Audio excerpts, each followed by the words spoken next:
Welcome. In this session, we are going to understand how to create asynchronous tasks in Android. Let's get back to our project wherein we have created MyLocation class which implements location listener. Now at the bottom of this class, within our main activity, we like to create a nested class to create asynchronous task. So within our private class or public class main activity, we like to create a private class, and this class will be known as getMap, and we are going to create this getMap as an async task. So we like to create and extend the class, abstract class known as async task. This abstract class async task takes in three type parameters. The one is input parameters which are required for async task to execute, progress parameters and result parameter.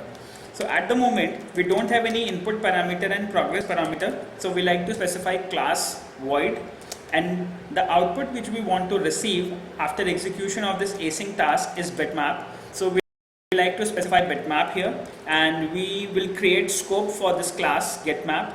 Now once we have done this, we have to import async task within our project. So we can use alt enter, and we can implement methods which are required to include async task. Once we have implemented, you can see that we have to override a method do in background. So do in background method will execute your set of statements in background thread, and once this background thread has been executed, it is going to return a result to a method known as onPostExecute, and this onPostExecute method works on your UI thread.